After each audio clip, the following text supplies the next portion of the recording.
Sekarang, pasti sudah mulai mengerti mengapa si Sontoloyo ini sangat anti dengan IMF. Pasti sekarang banyak sahabat yang sudah mulai mengerti kenapa si Sontoloyo ini nggak doyan dengan pejabat atau penguasa yang tunduk dengan IMF. Dan pasti sekarang sudah mulai paham kenapa si Sontoloyo ini ingin Bank Indonesia dibubarkan. Bener deh.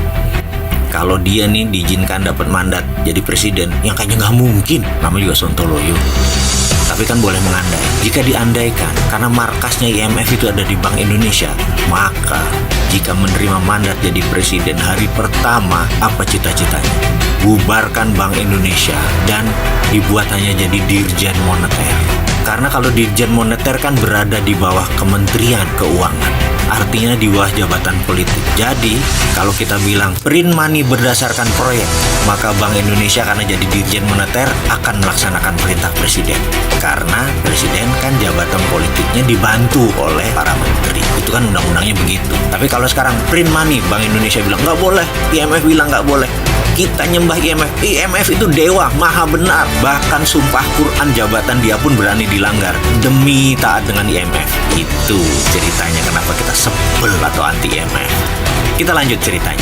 Cerita Indonesia dengan N250-nya Pak Habibie yang akan menjadi raja pesawat kelas dunia, di mana Indonesia dengan kekuatan 17.000 pulau, kekuatan udara yang cocok adalah pesawat berbadan kecil dengan kapasitas penumpang hingga 100 orang, dan N250 adalah yang paling cocok karena hanya memerlukan landasan yang pendek. Mendadak mimpi itu dimatikan oleh IMF untuk syarat menerima hutang IMF atas sebuah serangan currency warfare yang dilakukan oleh IMF memakai proksi tangannya George Soros di tahun 97-98. Sekali lagi, George Soros itu proksinya Amerika untuk memukul Indonesia dengan currency warfare dari rupiah 2.500 mendadak menjadi 15.000 dalam waktu sekian bulan, dan itu semua adalah by design agar Indonesia tunduk dan patuh kepada Amerika, kepada IMF. Bener deh, jika PT Dirgantara bisa jalan sesuai rencana Pak Habibie, pastilah Indonesia akan menjadi kekuatan aviasi terbesar di dunia. Untuk jarak pendek, IMF yang di belakangnya kampret Amerika itu akan memaksa Indonesia selalu menjadi negara berpendapatan di tengah atau di trap di middle income country. Tidak boleh jadi negara produsen. Jadi sekarang sudah mulai paham dan mulai percaya ya bahwa kita ini dijebak. Tidak boleh menjadi negara maju. Jadi kalau ada pemerintah yang ingin pasukan pemberantas korupsinya lemah, ikut IMF manut secara taat buta dan ambil jebakan hutang Cina, pasti negara tersebut akan menjadi negara pariah. Sekali lagi, mudah-mudahan banyak sahabat yang nggak ngerti apa itu negara pariah. Dan mudah-mudahan pemerintah Indonesia saat ini ada pemerintah yang amanah. Partai politiknya benar-benar cinta rakyat. Pejabatnya bukan pemuja Keynesian. Tidak takut pada inflasi.